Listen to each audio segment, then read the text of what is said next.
다 같이 사도신경으로 신앙을 고백하겠습니다. 나는 전능하신 아버지 하나님, 천지의 창조주를 믿습니다. 나는 그의 유일하신 아들 우리 주 예수 그리스도를 믿습니다. 그는 성령으로 잉태되어 동정녀 마리아에게서 나시고 본디오 빌라도에게 고난을 받아 십자가에 못 박혀 죽으시고 장사된 지 사흘 만에 죽은 자 가운데서 다시 살아나셨으며 하늘에 오르시어 전능하신 아버지 하나님 우편에 앉아 계시다가 거기로부터 살아있는 자와 죽은 자를 심판하러 오십니다. 나는 성령을 믿으며 거룩한 공교회와 성도의 교제와 죄를 용서받는 것과 몸의 부활과 영생을 믿습니다. 아멘. 다 같이 찬송가 379장 찬양하겠습니다.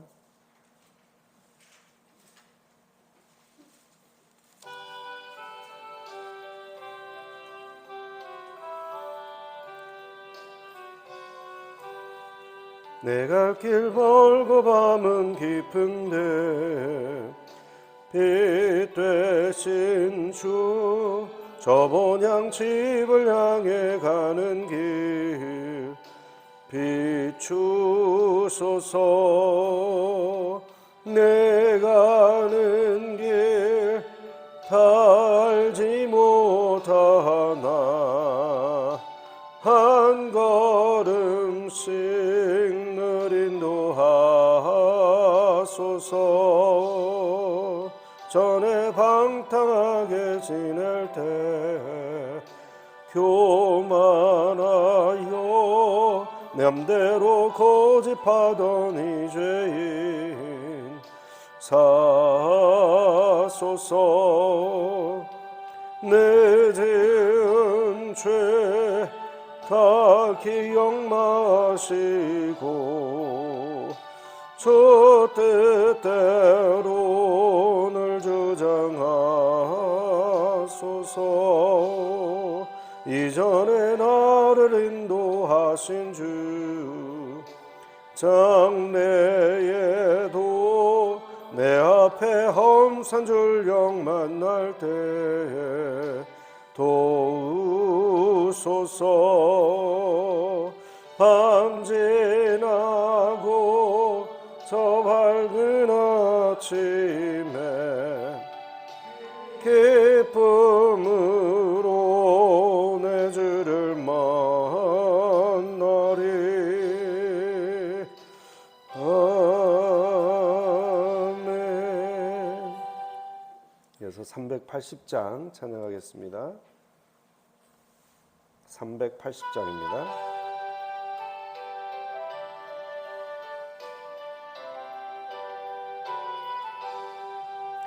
나의 생명 되신 주 주님 앞에 나아갑니다. 그의 흘린 보혈로 정케 하사 받아주소서. 날마다 주를 찬송하겠네. 주의 사랑의 줄로서 나를 굳게 잡아 매소서. 해로운 세상 지낼 때 나를 인도하여 주소서. 주를 믿고 나가면 나의 길을 잃지 않겠네. 날마다 주를 찬송하겠네. 주의 사랑 줄로서 나를 굳게 잡아 매소서. 세상 살아갈 때에 주를 더욱 사랑합니다. 밝고 빛난 천국에 나의 영혼 들어가겠네. 날마다 주를 찬송하겠네. 주의 사랑 줄로서 나를 굳게 잡아 매소서. 아멘.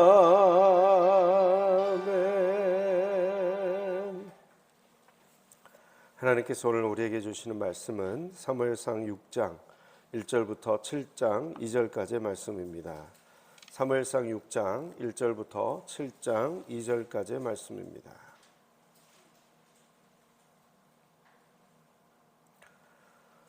제가 먼저 1절 읽겠습니다.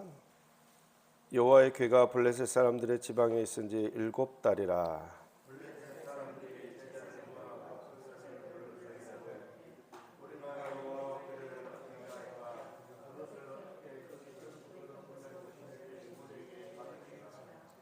그들이 이르되 이스라엘의 신의 궤를 보내려거든 거저 보내지 말고 그에게 속건제를 드려야 할지니라. 그리하면 병도 낫고 그의 손을 너희에게서 옮기지 아니하는 이유도 알리라 하니.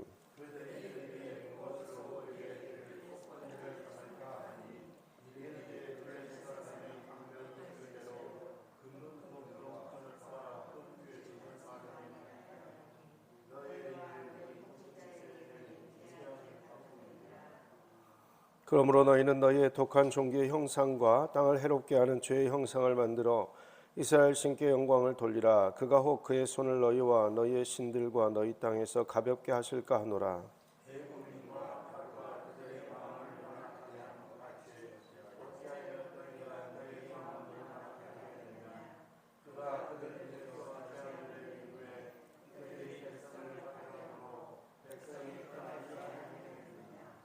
그러므로 새 수레를 하나 만들고 멍에를 메어보지 아니한 젖나는 소 2마리를 끌어다가 소의 수레를 메우고 그 송아지들은 떼어 집으로 돌려보내고.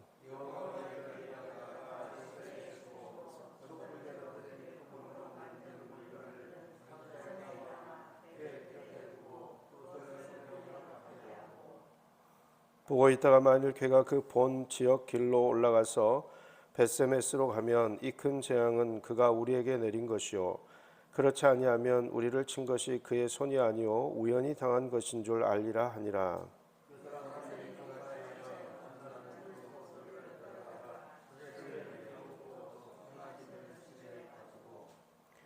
여호와의 궤와 및 금쥐와 그들의 독종의 형상을 담은 상자를 수레 위에 실으니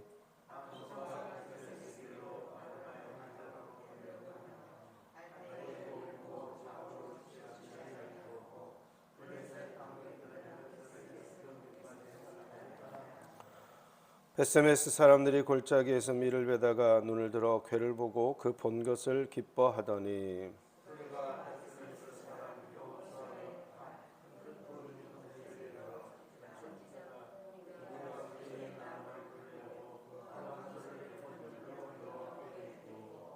레위인은 여호와의 궤와 그 궤와 함께 있는 금 보물 담긴 상자를 내려다가 큰 돌 위에 두매 그날에 벳세메스 사람들이 여호와께 번제와 다른 제사를 드리니라.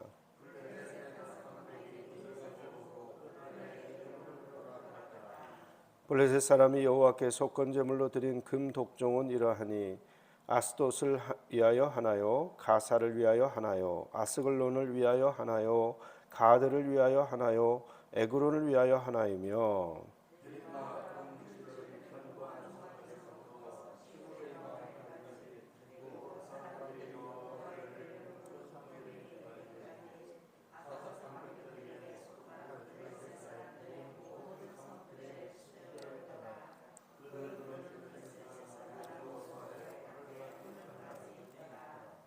벳세메스 사람들이 여호와의 궤를 들여다본 까닭에 그들을 치사 5만 70명을 죽이신지라. 여호와께서 백성을 쳐서 크게 살려고 하셨으므로 백성이 슬피 울었더라.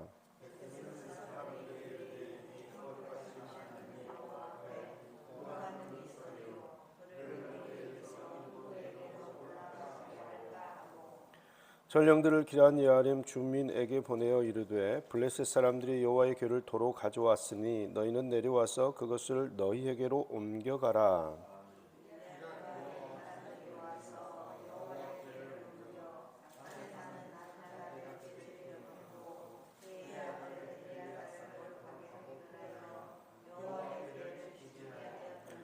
함께 읽겠습니다. 그가 기란 여아림에 들어간 날부터 20년 동안 오래 있은지라. 이스라엘 온 족속이 여호와를 사모하니라. 아멘. 기도하겠습니다. 사랑과 은혜가 충만하신 아버지 하나님, 오늘 이 새벽에도 주님의 은혜를 사모하여 나왔습니다. 간절한 마음에 기도의 제목도 함께 가지고 나왔습니다. 여호와를 경외하는 마음으로 저희가 그 기도 제목도 주님께 아뢰며 또한 주님의 음성을 듣고 주님 말씀대로 순종하는 저희가 되게 하여 주시고, 오늘 하루가 주께 영광 돌리는 그런 귀한 하루, 좌로나 우로나 치우치지 아니하고 오직 주님의 길로 걸어가는 그러한 순종의 하루가 될 수 있도록 역사하여 주옵소서. 이 모든 말씀을 예수 그리스도의 이름으로 기도하옵나이다. 아멘. 블레셋 방백들이 모여서 회의를 하고, 그리고 심한 독종으로 더 이상 전염병이 퍼지지 않게 하기 위해서 그러면 우리가 무엇을 어떻게 할까라고 의논을 한 결과, 본인들이 가지고 온 이 이스라엘의 법궤, 이스라엘 하나님의 궤를 이제 다시 이스라엘 사람들한테 돌려보내자. 그러면 우리 나라에 지금 이 퍼져 있는 이 심한 전염병이 물러갈 것이다, 사라질 것이다, 이렇게 의논을 했습니다. 그러면 그냥 보내면 될까? 아니다. 그냥 보내면 안 되고 먼저 여호와의 마음을 달래고 또 하나님, 그 여호와 하나님께 회개를 해야 되니까 예물을 준비하자. 그래서 그 이스라엘 신께 영광을 돌리라라고 5절에 이야기를 하고 있습니다. 그래서 예물을 준비했는데 그 예물이 뭐였습니까? 독종의 형상을 담은 금 독종 5개, 그리고 금쥐 5개, 이렇게 해가지고 총 10개의 예물을 준비를 하는 것을 보게 됩니다. 지금 우리 저쪽에 아사달 공원 보면 거기에 그 12지 신상이라고 해가지고 돌로 지금 깎아놨잖아요, 동물. 아시죠? 안 가보셨죠? 너무 바쁘셔가지고 거기 조그마한 그 언덕에 동물 12지 신상이 있습니다. 그렇게 이제 깎아놨는데 거기 쥐도 있어요. 근데 이 사람들은 이제 이 쥐를 이렇게 깎았습니다. 그 금으로 이렇게 만들었는데 왜 그랬을까요? 아마도 이 독종이 이 쥐와 연관이 있지 않았을까. 그래서 늘 이렇게 곡식도 먹을 뿐만 아니라 전염병도 옮긴다, 이런 생각이 있었지 않았을까 싶습니다. 그래서 본인들에게 고통을 줬던 이 독종과 쥐, 이거를 금으로 형상을 만들어서 여호와에게 옆에 상자에 담아서 수레에 싣고 그것을 이스라엘 백성들에게 보내는데, 이 사람들이 재미있는 게 뭐냐면 이게 진짜 그 이스라엘이 섬기는 하나님이 내린 벌인지 아닌지 우리가 좀 확인을 하자라고 어떻게 이제 꾀를 쓰냐면, 한 번도 수레를 메어본 적이 없는 암소죠, 암소. 그리고 젖나는 송아지가 있다 그랬어요. 지금 새끼를 돌봐야 되는 암소를 데리고 오고, 그 다음에 한 번도 뭘 실어보지 않았던 수레, 새 수레, 새 수레를 준비를 한다라는 것입니다. 그리고 한 번도 수레를 메어보지 않고 한 번도 이제 메고 걸어본 적이 없는 암소가 수레를 메고 가는 것입니다. 젖나는 암소였기 때문에 그 송아지가 있죠. 그래서 이 두 마리 다 암소였고, 키워야 되는, 젖을 먹여야 되는 송아지가 있었는데, 송아지는 그냥 집에 가두고 이제 암소만 새끼하고 떼어서 이렇게 수레를 끌고 가게 합니다. 그런데 너무나 신기한 거는, 자, 이렇게 했을 때요, 12절 한번 우리 읽어보겠습니다. 12절. 암소가 벳세메스 길로 바로 행하여 대로로 가며 갈 때에 울고 좌우로 치우치지 아니하였고, 블레셋 방백들은 벳세메스 경계선까지 따라가니라. 아멘. 한 번도 멍에를 메고 수레를 끌어본 적이 없는 암소들, 그리고 송아지, 젖을 먹여야 되는 송아지 새끼가 있는데 그 암소 2마리가 지금 수레를 끌고 갑니다. 한 마리가 끌고 가는 것도 기적과 같은 일인데 한 번도 멍에도 안 매봤고 수레를 끌어본 적도 없는 소기 때문에요. 그리고 더군다나 새끼가 있어요. 그러면 이제 모성이 작동을 하잖아요. 새끼하고 헤어지지 않으려는 게 있거든요. 어떻게든 발버둥을 치고 안 가려고 하겠죠. 누가 사람이 고삐를 잡아가지고 끄는 것도 아니에요. 지금 코에 곧드레도 없을 것 같아요. 그냥 매놓고 어떻게 되나 보자 하고 이렇게 보고 있는데 그 암소가 어떻게 해요? 곧장 이스라엘의 첫 영토인 벳세메스로 향해서 간다는 거죠. 중간에 다른 길이 있었거든요. 그래서 이 녀석이 곧장 벳세메스로 가면 이건 진짜 이스라엘이 섬기는 여호와가 우리에게 벌을 내리신 게 맞다, 이렇게 했어요. 근데 한 마리도 아니고 2마리가, 멍에를 한 번도 맨 적 없는 암소 2마리가, 더군다나 새끼까지 있는 그 암소 2마리가 곧장 벳세메스로 갔다라는 것입니다. 그래서 이 모든 전염병이 누구로부터 나왔다고 지금 이야기하고 있는 것입니까? 하나님으로부터 나왔다라는 것을 하나님께서 블레셋 백성들에게 깨우쳐 주시는 거예요. 지금 내가 한 것이다. 너희가 나의 의도와 상관없이 나의 영광스러운 임재의 처소를 가져갔기 때문에 내가 너희를 벌 준 것이다 라는 것을 분명하게 지금 보여주고 계신 것이죠.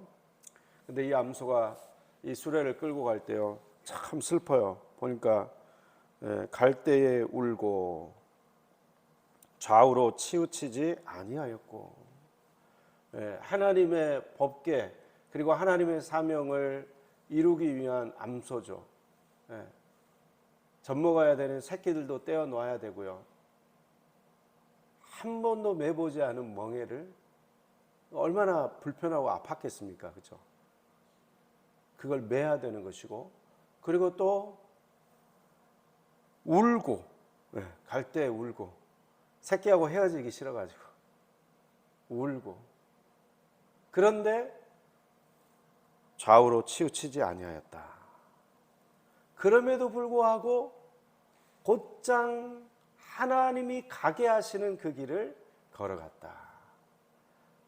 우리 한 사람 한 사람은 하나님 앞에 신실한 사명자로 살아갑니다.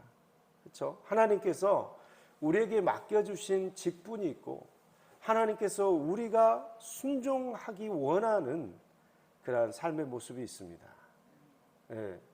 그 길을 걸어갈 때 어떻습니까? 우리는 한 번도 해보지 않은, 익숙하지 않은 것이라고 거부할 때가 있고, 눈물을 흘려야 되는 순간, 힘든 일이 닥치면 어떻습니까? 내가 이렇게까지 해야 되냐? 차라리 교회를 옮겨버리겠다.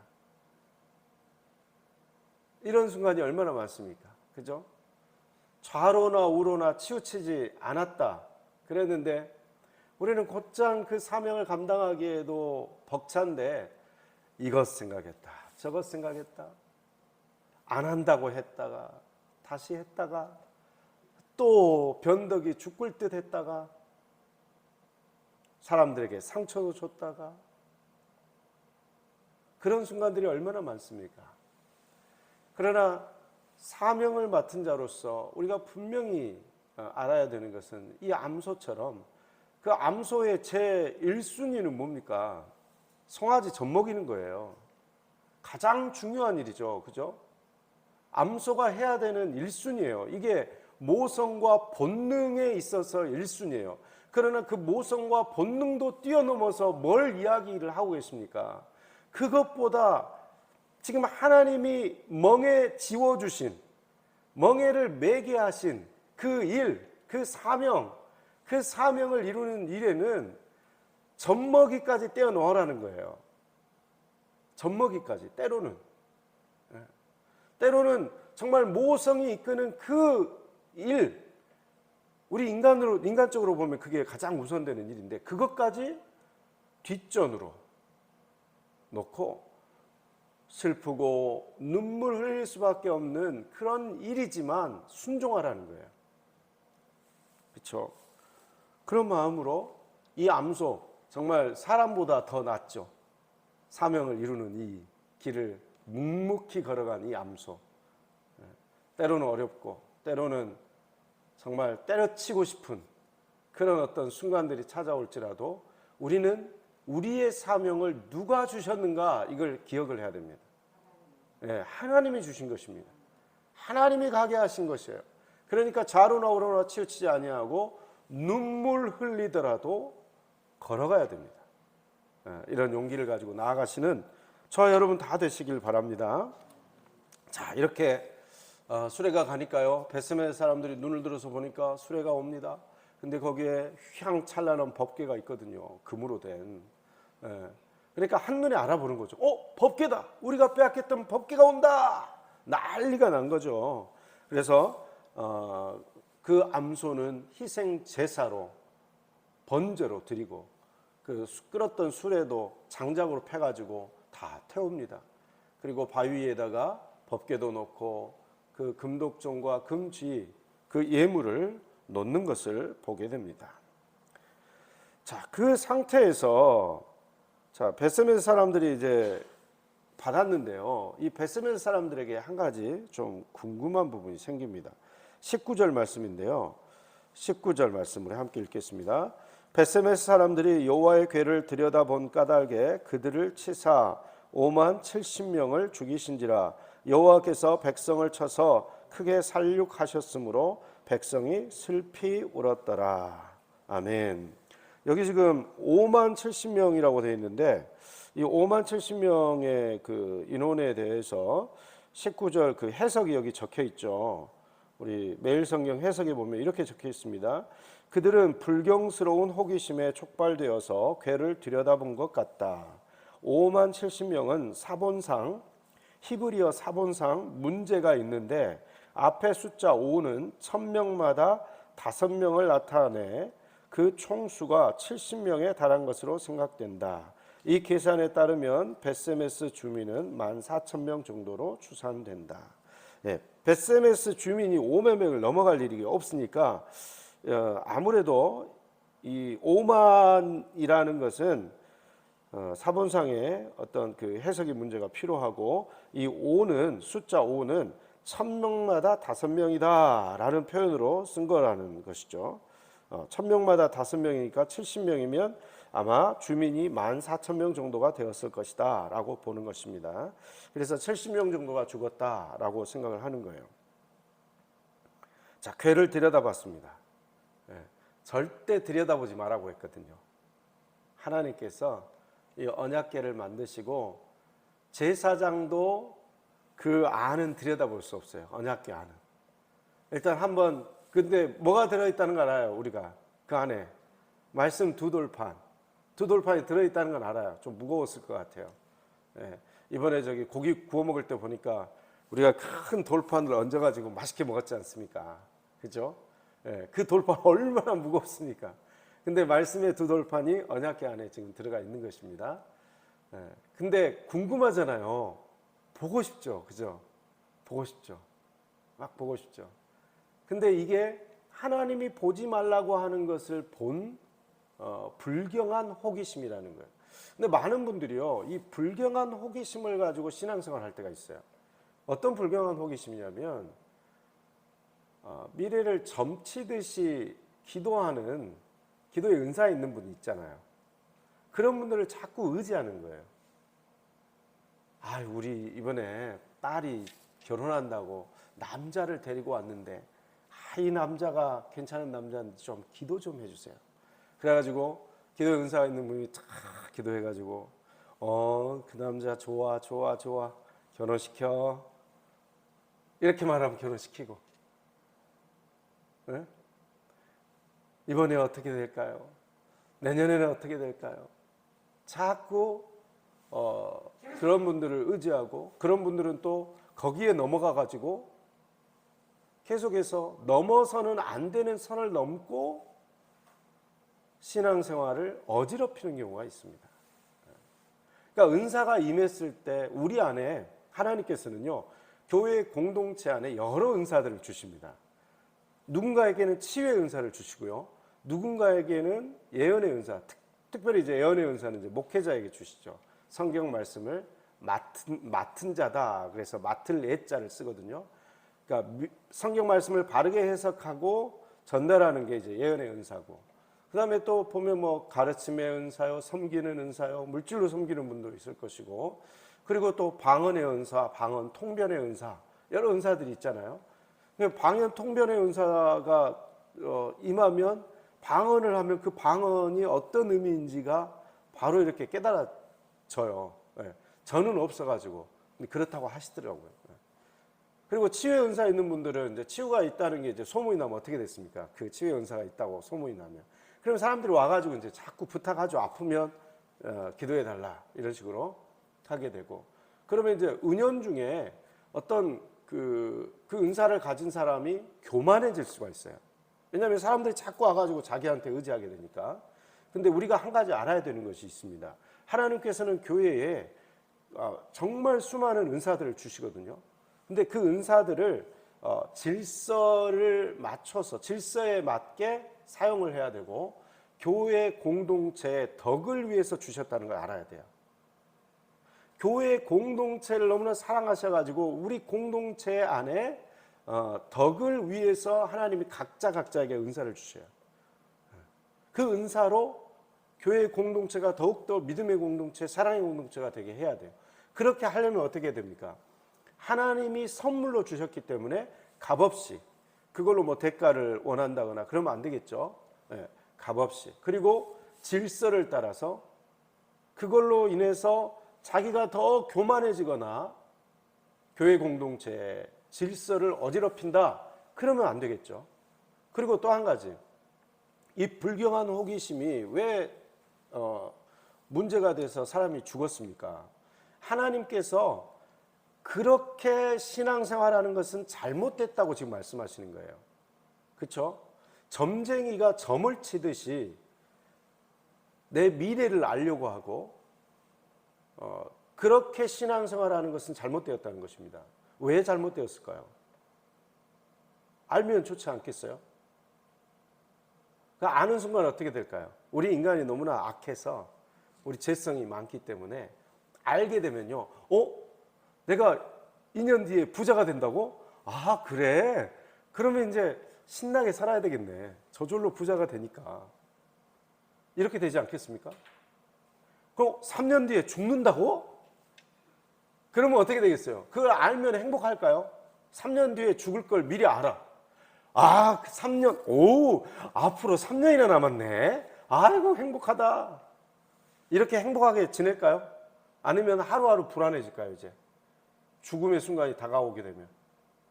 그럼 불안해지겠죠, 오히려.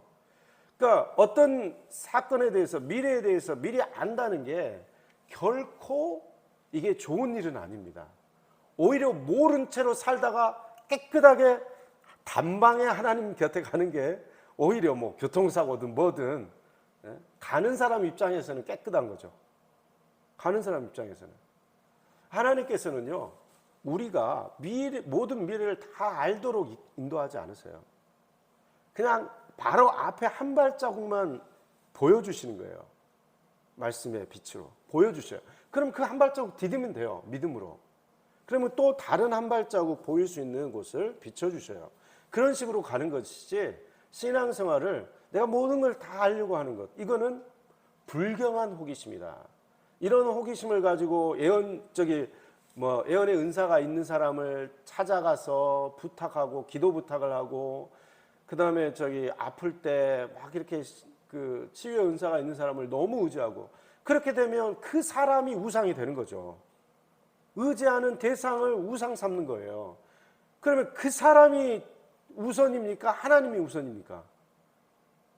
그 사람이 우선